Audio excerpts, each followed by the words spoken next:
Today's talk is about a close connection between a Greek island and Australia. The Greek island is Lemnos, and that connection was forged during the First World War.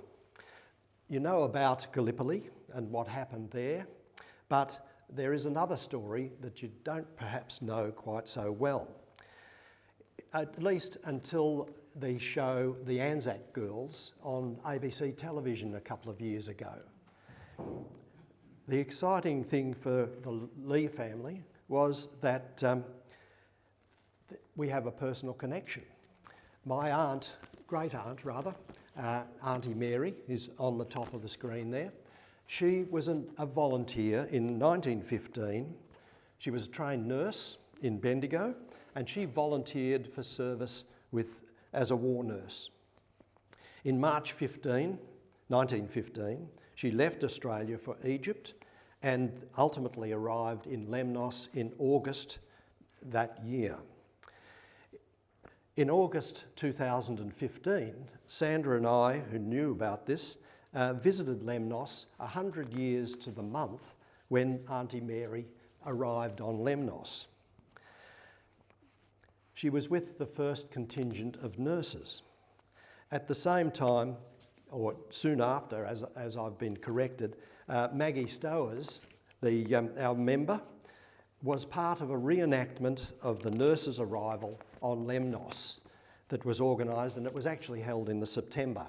And the uniform behind me is a replica uniform prepared for the ANZAC Girls and is now in the Queenscliffe Historical Museum's collection. But Maggie took the uniform and wore it in that reenactment. My Aunt Mary did not speak about her war experiences. When asked, she would say, "That's private stuff." She left an album of photographs taken in Egypt and Lemnos, and that photograph of her on the screen is taken actually in Egypt. In 2015, visited Lemnos, as I said. When we walked up to the fortress above Myrina, which is the capital of Lemnos, we found some of the places where we could go and see exactly the same thing, but in colour, and replicate the photographs that she took. There were some gardeners working, and I showed them copies of photographs of my Aunt Mary, and I said, "ANZAC." And it was one word they immediately knew. Within half an hour, I was being interviewed in Greek and English on Lemnos Radio, FM 100 or something. Quite an experience. I wish I could talk to Mary now, but we can only guess at her experiences using the photo album, and I'm very excited to hear some more from our speaker today. Dr Tony Whitefield and his wife Despina, whose family come from Lemnos, are frequent visitors to Lemnos and have run tours highlighting the culture, archaeology and its World War I history. I'm looking forward to hearing what Tony can tell us about those Australian nurses and their experiences on Lemnos. Please welcome Tony Whitefield.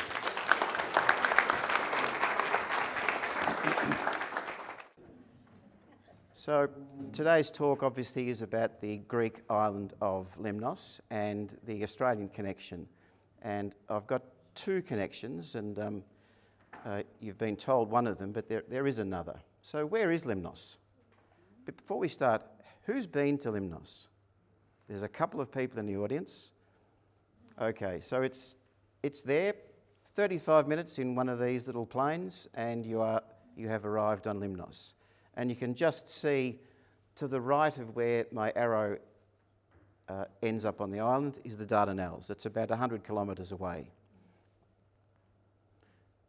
Lemnos being the 8th largest island, the connection recently is not so much the 109-year-old connection, but the connection these days is the migration that's come to Australia from the island in the 1950s.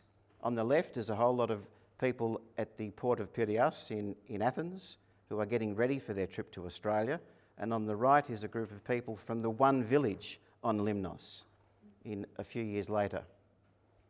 So, what is the historical connection between Lemnos and Australia?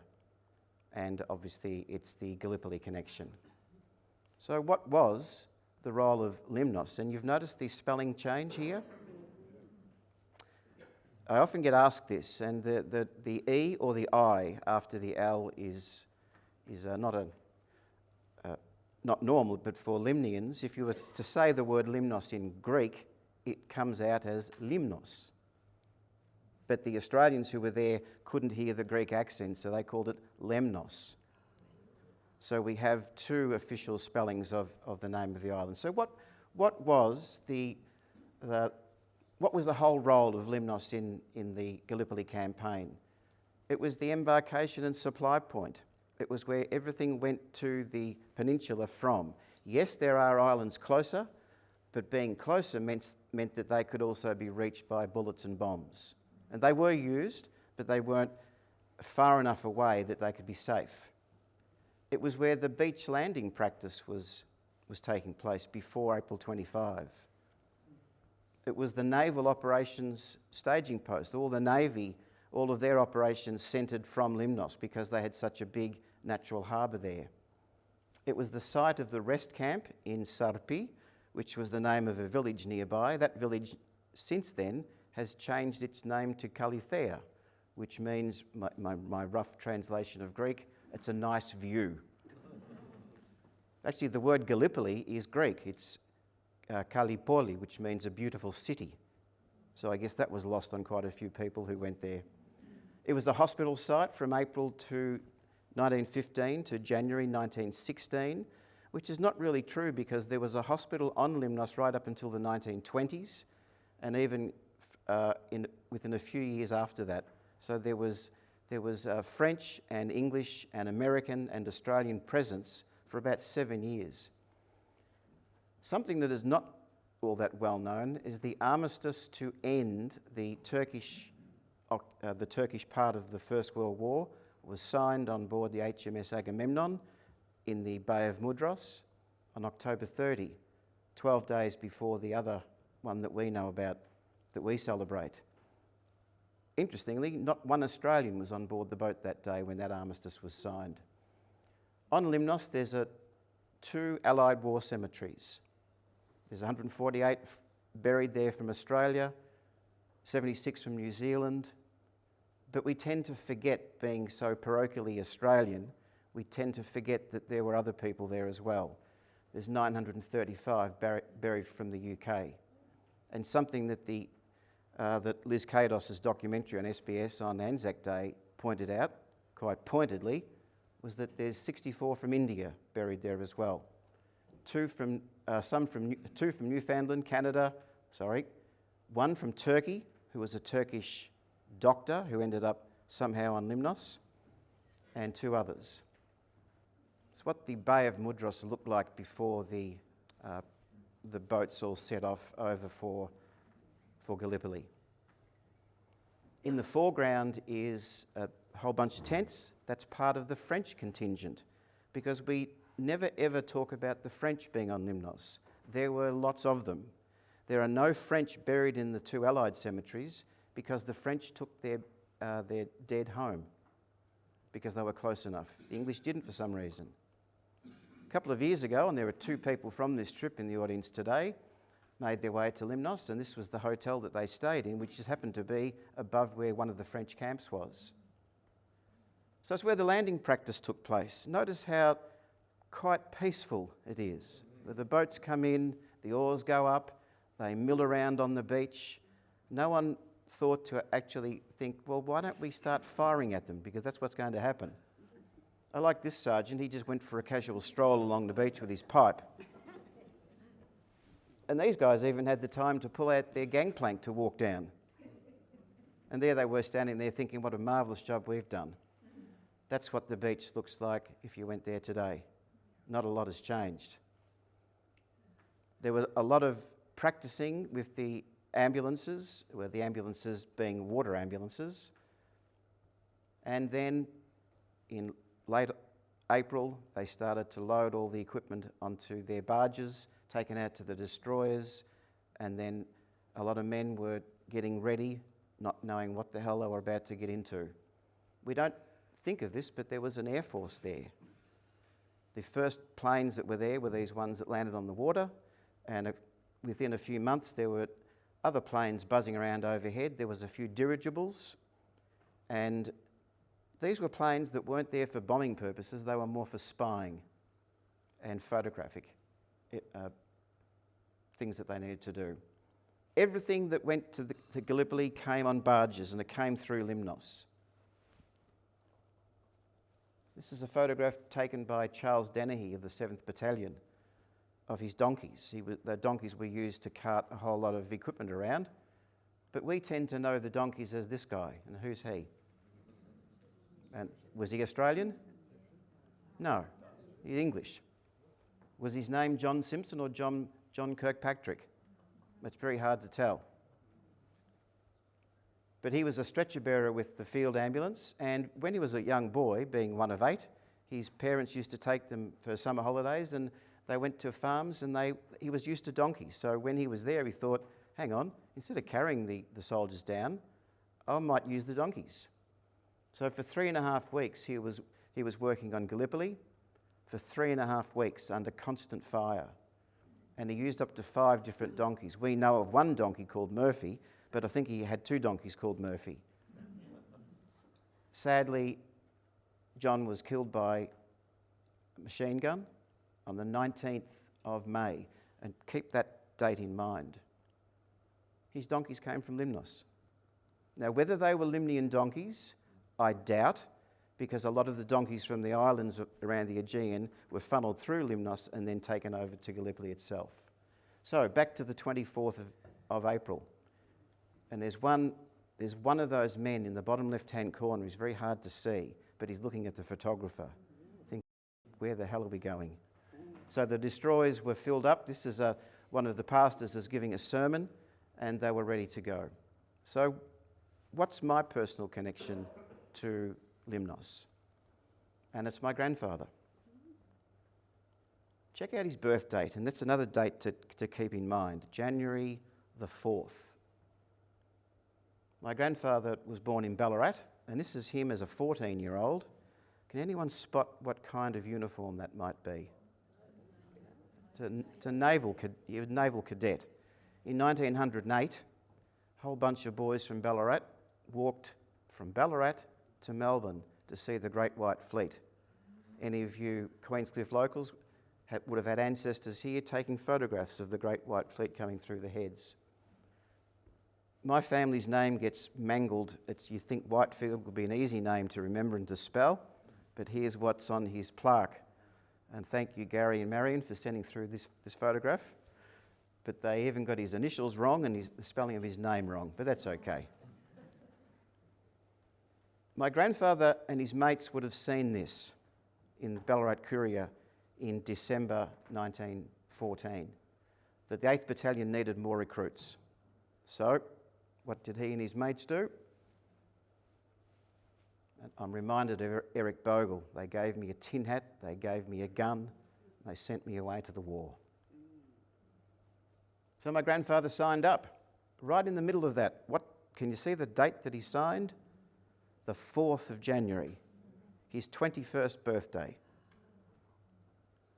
So who the hell signs up for war on their 21st birthday? But this would have been a very common occurrence. My grandfather lasted 8 days on Gallipoli. Now, this is all I know. My grandfather was not the greatest author. He didn't keep a lot of written records.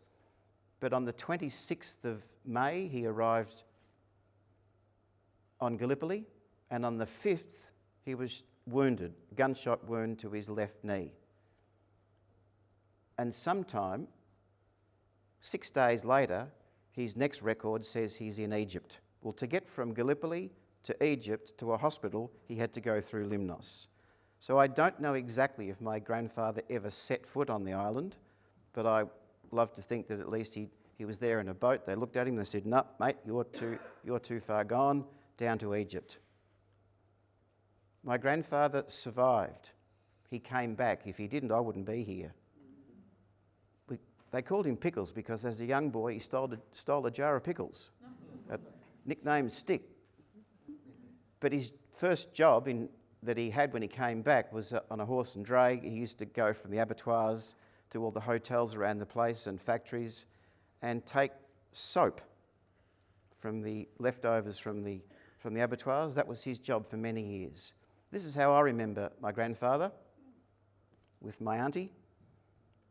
And one thing one day he was in our kitchen in Wendouree in Ballarat, and he just leapt onto the floor and started doing push-ups. And he just called them Olaback push-ups. Olaback. Now, what the hell's Olaback? Don't do hollow back push-ups, boys. Make sure that they are proper ones. So he was going way back in time. In my research for a book that a friend and I wrote and published 9 years ago on the history of Lemnos and the Gallipoli connection, is this article I found from the Argus. Amongst the Ballarat boys who went to the front was a party of 5 who were mates in the East C grade football team. 3 of the 5 have been killed and 2 others have been wounded. Privates Pannoni, Tainch and Cockrell have been killed and Privates Whitefield and Horgan wounded. That's quite blunt, isn't it? 4 of them were from the one street. And Billy Tainch was from a street only 3 away. Gary, I think Marion, that's not far away. Stall Street from where my grandfather lived. Yarrawee Street these days, if you go to Ballarat, you won't find the name Yarrawee Street. It's now called Whitefield Street. Oh. So what was it at the start of the Gallipoli campaign? What happened there? Well, we know about the Gallipoli side of it, but we don't really think about the hospital side of it. There were 100 nurses serving on hospital ships between Gallipoli, Lemnos, Malta and Egypt. And here's one of the hospital ships, the Kanowna, and there's the contingent of nurses. I'd love to know what they were wearing in colour. I could put it through and try and figure it out, but sometimes I prefer to keep the black and white. Ships like the Neuralia sailed between the Dardanelles, Malta, Egypt and Lemnos, right from July right through to 1915. And I love this one. This is Florence Spalding. Our boat got caught in the line of fire when the Turks were trying to get the range of one of our warboats. Bullets through thick and fast. 2 stuck in the walls of the theatre where I was working. Ever so many went onto the deck and hatches and missed people by inches. Only 1 man was struck, though there were some narrow escapes. Needless to say, we soon backed out a bit. She wrote that on the Neuralia. She was a nurse who was off the coast on April 25. So they were so close to the fighting, and they could hear it, and it affected them. Here's another ship, the Karula. This was one that went between England and Australia, taking the wounded back home to Australia. And quite a few of those that came back to Australia ended up going straight back out again. The Cecilia was present at the April 25 landing, and Lydia King was on board. At 1:30 a.m. on the 26th, received 46 wounded, mostly badly, dreadful wounds, and nearly all were soaking wet, their clothes sticking to their wounds. It was dreadful. We got them undressed, their wounds attended to, made them warm and gave them a hot drink. Then all they wanted was sleep. This is how my grandfather got from the beach onto a boat on a flat-bottomed barge that they're just lined up, ready to go. The boat that he went out on was the Clacton. The Clacton was a minesweeper. Once he got out onto a ship, it was a minesweeper, not set up as a hospital. Then they took them over to Lemnos and got them checked out. Well, he was so bad, his leg was so bad, he then had to go down to Egypt. There would have been around 28 hospital ships just going backwards and forwards. And at any one time, there were 3 lying off the coast. When you plan a war, you've got to plan for people being injured. On Lemnos was this, a couple of tents. Apart from the French hospital, we had one other. because they expected such low casualties, because we were going to just march in there, take over someone else's country, head off into Constantinople, and that's it. Win-win. That didn't work out that way, did it? The first Australian stationary hospital on Mudros, March 1915. Doctors, yep. Male orderlies, their male orderlies training was on the boat over to there. That's the amount of training that they had. No qualified nurses. That was the reverse view from the hospital looking out onto the bay. If you went there today, this is what it would look like. So what happened to a soldier wounded between April and July on Gallipoli? Well, they get wounded. Then there's the stretcher bearers, the aid posts and the field ambulances, donkeys. After Simpson started his donkey Uber, then they started to have a whole lot of other donkeys doing the same thing. Taken down to the beach where the casualty clearing stations were. No nurses there, of course, which wasn't true later in the war in France, because the nurses were a little bit closer, but not on Gallipoli. Male orderlies only. Out to the hospital ships, over to Lemnos to get checked out. If you weren't too bad, they'd fix you up, wrap a bandage and send you straight back. Otherwise you went to Cairo or Malta. And there was that one hospital on Lemnos at the time. So May 1915, the hospitals were absolutely struggling in Cairo with the sheer number of wounded. Who would have thought? It wasn't expected. There was an urgent need for hospitals far closer to the action than Egypt and Malta.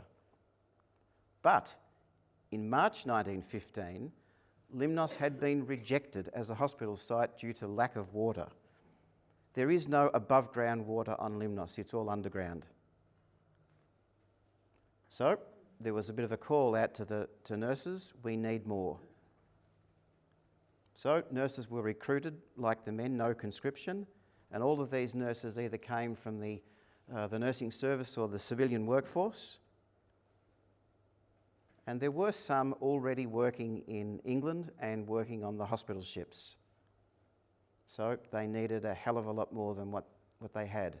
Qualifications, ladies, what do you need to be? Single.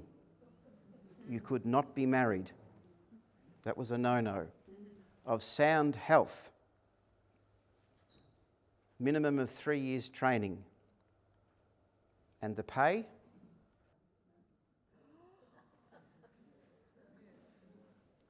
A lot of the photographs from Lemnos when the hospital was set up was courtesy of this guy on the left there with the hat. Albert William Savage. He enlisted. He was Englishman, but he happened to be in Sydney at the time working as a photographer and thought, I need an adventure. So he enlisted. Being a photographer, you would expect to have good eyesight. Well, he had rather poor eyesight, so they said, well, you can be a private and we'll attach you to the hospital. So he was the unofficial photographer of the 3rd Australian General Hospital. This is one of his photographs of the Multan, which was an English ship built in Ireland. On board was all the staff needed and the 3rd Australian General Hospital. Sailed down to Melbourne, picked up a few more, and off they went. And Savage took a whole lot of photographs. And I love this one of the nurses. The nurse on the bottom right, right in the way of the flash from the camera on her glasses. Looks like she's got a heck of a monocle. And of course, there were the men, the male orderlies. The guys on the bottom left, what have they got? They're the buglers, because you can't have a hospital without buglers. And I think the physical description for the men to be a doctor was to have a moustache. When the doctors gave talks, they were called lectures. When the nurses gave talks, they were called classes. The hospital on the ship was a fully functional hospital. There it is. Anyway, the Multan arrived in Plymouth, June 27. The nurses thought, we're going to France. They had no idea where they were going to. But then the hospital received orders to go to the Greek island of Lemnos. This is one of the nurses who wrote to her mum. Look at how much it costs in Australia. And since coming to London, we've had to buy primer stoves, Macintoshes, gumboots, mess kits and several odds and ends. Nurses had to supply their own uniforms at their own cost. Evelyn Davies. And luckily she did, because she was in full need of them after she arrived on Lemnos one day. So the Greeks gave that little red part that's circled there, that little peninsula, which was, if you go there, it's one of the most windiest, inhospitable places. Colonel Fiaschi was the man in charge. He was 62 when the hospital was being set up. He left his second wife in Cairo, a nurse. She was having their baby. All the male orderlies got to row onto the island early, but the nurses waited till the 7th of August. If you've been to Lemnos in August, it's bloody hot. It's like our really good February days. So they were piped in. Look at what the nurses are wearing. 3,000 Australian women signed up. Sadly, 25 never made it. And this was what was spoken about before. This was one of my photographs of the reenactment. Well, if you look at this one, there was more. Well, at the original reenactment, the original landing, one photographer, Savage, but then you look at this one, there's a whole bunch of us there taking photographs. Antonia Preble was one of the actors in ANZAC Girls. She played Sister Hilda Steele. Antonia is New Zealander. Interesting that in the ANZAC Girls, the show, she never made it to Lemnos. She stayed in Egypt to work. So to have her there to see what the girls would have looked like at the time, never let truth stand in the way of a good story. So there's the ANZAC Girls. So the day that they arrived, they were all bunking down for the night, wake up the next morning. Over on Gallipoli, there's a whole bunch of customers about to make their way across because it was the Lone Pine time. So this is a hospital, folks. August the 8th, put the men on the ground. Do the best you can with what you've got, which was bugger all. Matron Grace. I could not speak of this lady highly enough. Here's her diary extract. Found 150 patients lying on the ground. No equipment whatever. Did the best we could. Have tents ourselves, but no beds or mattresses. Had no water to drink or wash. Convoy arrived, about 400. Just laid the men on the ground. Gave them a drink. Many very badly shattered. Nearly all stretcher cases. Tents were erected over them as quickly as possible. All we can do is feed them and dress their wounds. A good many died. It's just too awful.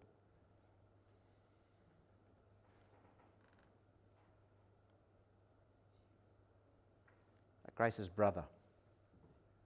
She found out, killed on May 19, same day that Simpson was killed. Grace only found this out on August the 1st. A week later, she's running a hospital. She was awarded the Florence Nightingale Medal by the Red Cross. That's the most elite medal that a nurse can have. Well, you'd expect the supply ship to turn up soon, wouldn't you, with the rest of the stuff?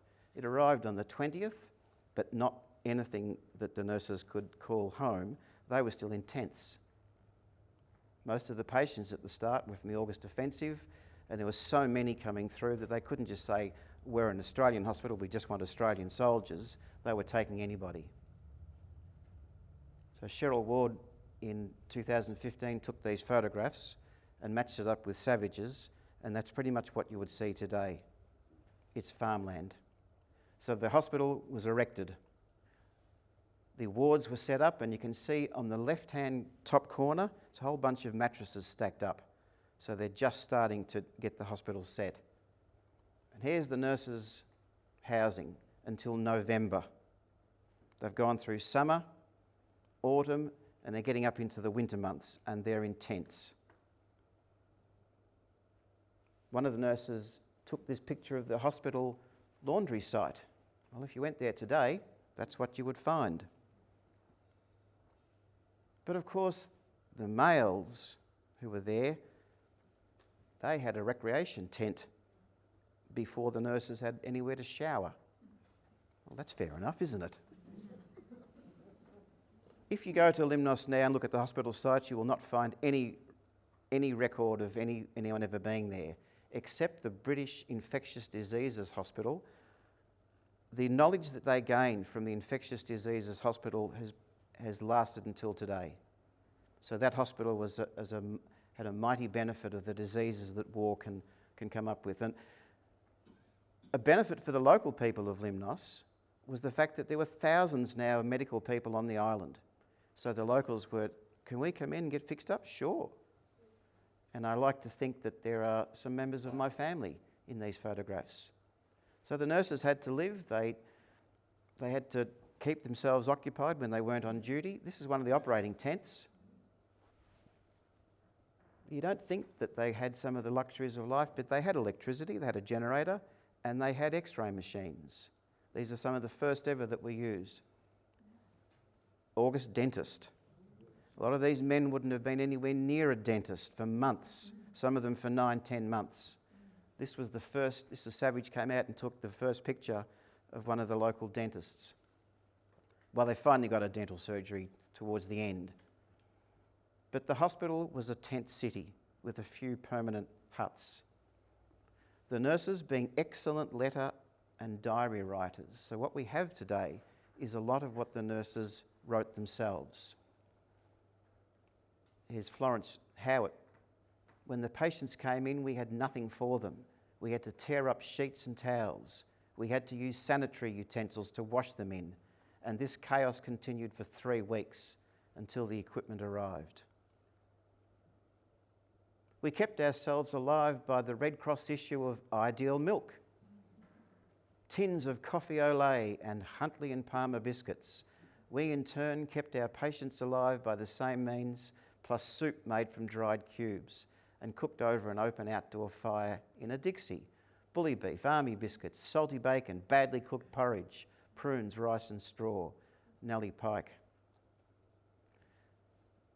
Happened a lot. The nurses in their tents, the wind on Lemnos at any time that they were there is the wind that the Turks called the Meltem, the Greeks call it the Meltemia. It blows from the Dardanelles right down to Crete, and it certainly picks up a pace when it comes over water. So quite often these tents were blown over. Keep an eye on Sister Patty Blundell. She'll come up again later on. The travelling kitchens would burn on windy days and people got dysentery from the Greek bread. We did not even have a bath tent as water was so short. And as well, the centipedes were very bad. Our hair used to be full of burrs, and in the end, many girls cut their hair short. It just saved time.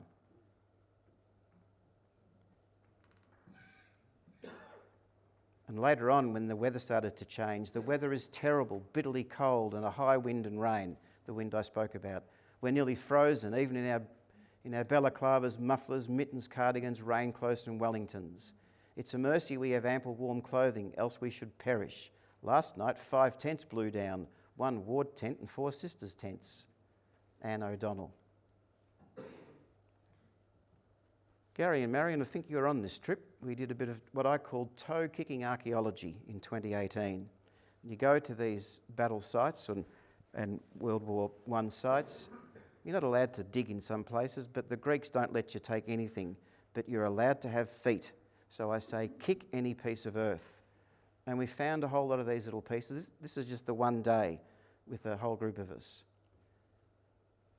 These bits of glass, there are a lot of glass medicine bottles and a few other odds and sods. But these, I said, if you find these things, if you find things like this is rolled gold, because these were jugs in wicker baskets. So I think a few of these pieces were found. What did the jugs contain? Correct. Well, they were the supply reserve depot, and they've got SRD written on them, service rum diluted, which is what some wag called it, or the Aussies called it soon runs dry, or seldom reaches destination.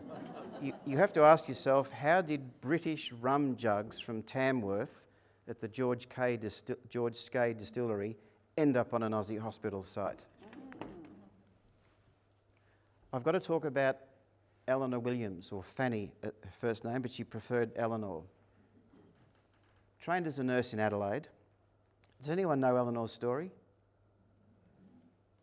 She didn't want to be a nurse, she wanted to be a doctor, she wanted to be a specialist, she wanted to work as a pathologist. And she worked as a bacteriologist with Dr de Crespigny. Then she wanted to enlist. Couldn't enlist as a doctor because they wouldn't have female doctors. So she went to the 3rd AGH and worked with Charles Martin, and her area of expertise was dysentery. She was right at the heart of it. And this is one of Savage's photos. This is her working place. The only way she could get there was to go as a nurse, because she couldn't go as a doctor. Just outside of where the hospital sites were is the village of Port-Dianu, and this is a coffee and tea house where some of the locals were there. This is a very famous picture. We tried to reenact that one rather well, I thought, when we did. But I love this photograph from Herbert Hillier of a different village. I love that picture so much that I put that on my book called George's Cafe. One of the things that the nurses and soldiers who were there on Lemnos is they couldn't have access to a bath. So nearby are thermal springs that were built by the Turks. So the nurses would hire donkeys and the locals would take them over and they would have a bath. This is the bathhouse. Don't worry about reading it. It was built by the Turks in the 1780s, so it's quite old. The Turkish were good at their baths. And if you go there today, that tap on the left, that's still there. And on the right, can you see the man hiding? He's not wearing much.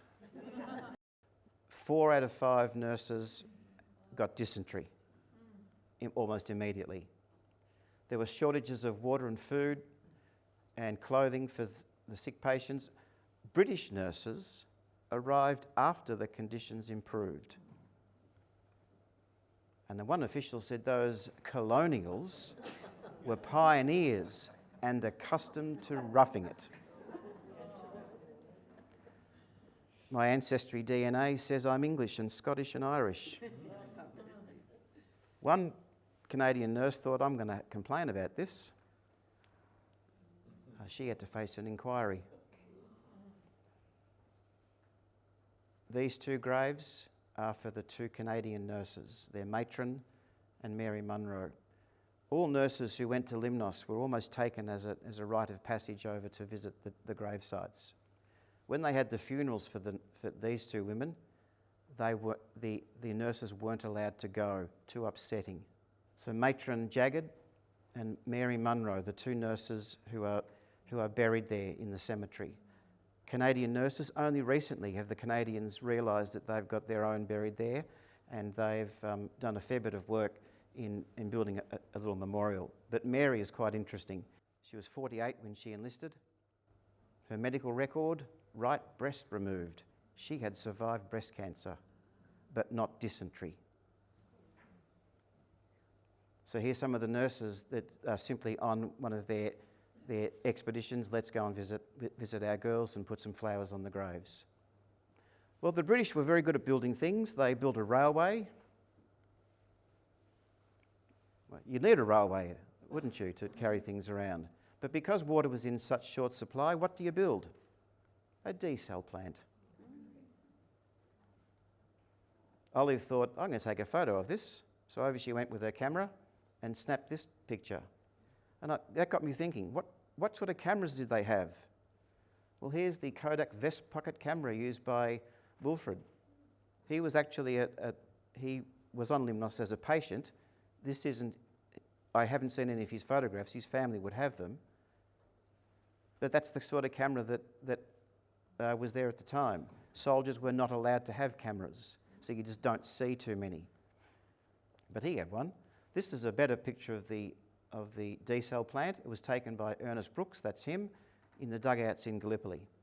If you went to the desal plant site today, this is what you would see, a few concrete blocks. But up top is where the big water containers were, and that's what's there today. pylons that were for the other side of the hospital site where the British and Canadian hospitals were. So we had a wedding. There was a nurse married a sergeant. They were an item before they went over.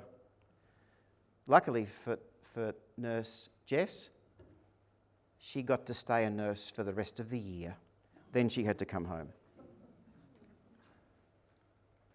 You could do funerals on Lemnos because they had the time and the space to do it.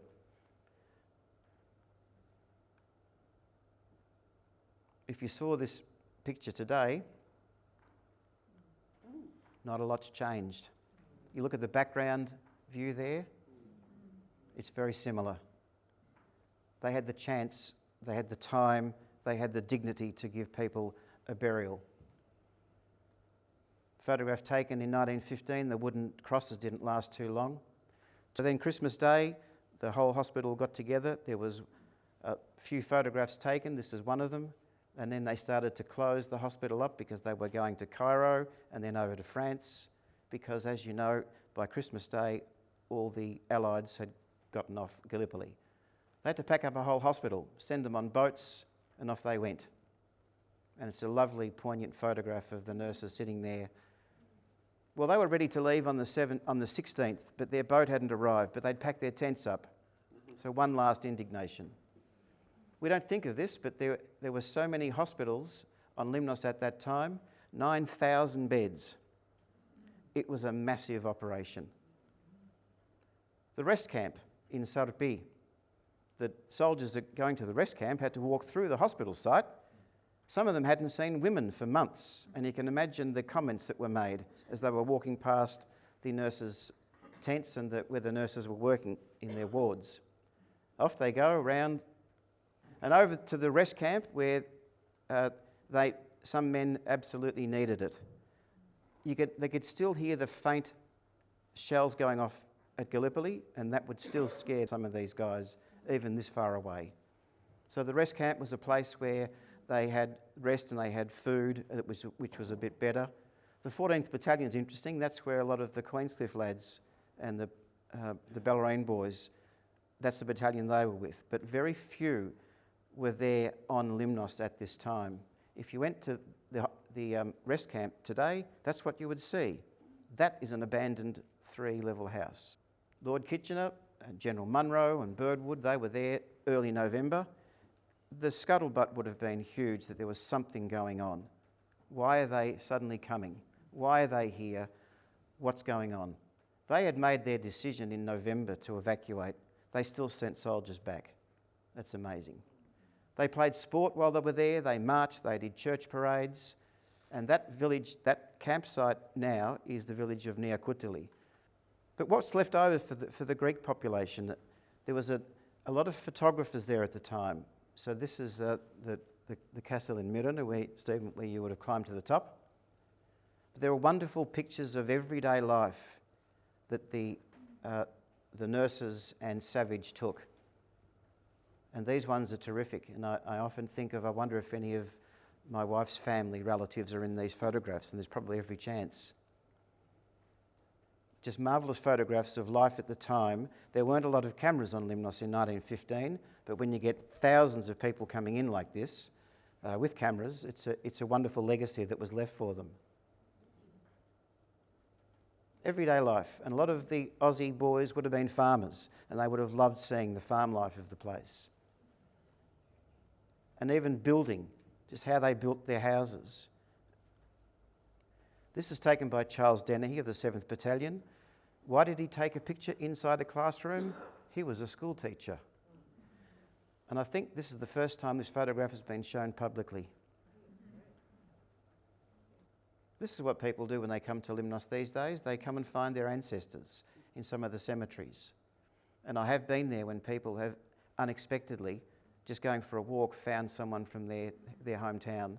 And a few years ago we found someone who was there, or they found someone who had the same surname. Quickly back on the phone to Australia, it was a great uncle who was buried there. They had no idea. Every year I do a talk like this without the slides. It's on sheets of paper in one of the cemeteries. And this is a talk that I give to Maeve O'Meara from SBS. She's on a gourmet food safari. They come to Lemnos every year as part of their Greek Island food safari, and they get to listen to me for a few minutes, and some of them have found relatives buried on one of the cemeteries. There are many stories, and I'll finish with this one. This is Martin Blundell, a soldier. His sister, Patty, from South Yarra. She was a nurse. They both enlisted, and they both, surprisingly, left on the same day. After serving in Egypt, Martin arrived in Gallipoli on October 24, but was soon given 2 weeks sick leave to go over to Lemnos because he had mumps. Patty arrived in Lemnos on August the 8th with the 3rd Australian General Hospital. And this is from Martin's diary. This is his actual writing. I shall read it to you. Fixed up our camp in the morning. After lunch, went across in boat to number 3 General Hospital and saw Patty. She was very surprised, needless to say. Looked thinner, but in good nick. Came back 5 p.m, beautiful day. This place assumes all the delights of Arcadia to us. Plenty to eat and drink, and one can indulge in a sea bath, which is good, although cold. There are several small Greek villages nearby, and there one can purchase oranges in abundance, chocolate and coffee to drink. Got my clothes washed for the first time in 6 weeks. Well, there's Patty. Like many of the nurses, when they came back, never married and devoted their lives to looking after their boys. And here's the Queenscliffe connection. This took a bit of digging, not with Nurse Duddy. I knew this story. But I love this from the Sentinel. August 1919, Nurse Violet Duddy returned home to Queenscliffe, Victoria after 4 years serving in the Australian Army Nursing Service. A crowd met the motor car as it arrived, and a civic reception in her honour was held in the town hall. Following this event, a welcome home parade led by the town band and accompanied by the Ladies Welcoming Home Committee, complete with lighted lanterns, proceeded to Violet's house. People gathered at the street corners and joined the parade. At her house, there were fairy lights all through the trees. To celebrate her homecoming, the band played Home Sweet Home, and the crowd cheered as Violet walked up the path to her front door. There's her front door. The Hermitage, and most of you would know this house. I guess it's been severely renovated, but it does look like the Moreton Bay fig in the front would have been a smaller tree then, but it's still there. Leslie James Byrne, 14th Battalion, right in the middle of his World War I service, says, evacuated to Mudros. Now I'll read you this bit. This is his article. Came back. Private Leslie Burns, the son of an old resident of this town, arrived by the evening train this Sunday. He was met at the station by the Mayor and Mayoress, Councillor and Mrs. W.J. Twaits. Members of the Welcome Home Committee, the town band also attended and played suitable music. Private Burns was motored to the town hall, where he was accorded a civic welcome by the Mayor. Other returned soldiers who were expected on Saturday evening were unable to come. Next sentence. Mr. E. Cousins and Miss Cousins have gone to Numurkah for the winter. The Borough Council, I love this bit, has under consideration the changing of the name Hesse Street to George Street. Don't know if this is Percy's photograph. His brother was Peter, so that when you look through Trove, it's P. Johnson, and we can't tell which is which. So I'm guessing that one of these guys with the beer looks like the Queenscliffe Hotel, could be the Ozone, I'm not quite sure. But Percy, he was in and out of Lemnos a lot. Now the question I want to leave you with, did they meet up? Did Nurse Duddy and the 2 Queenscliffe boys meet? I would love to know. That would be a heck of a story if they're in hospital. You look up, Duds, what are you doing here? What are you doing here? So what else is my personal connection to Lemnos? Now please keep the awe to a minimum.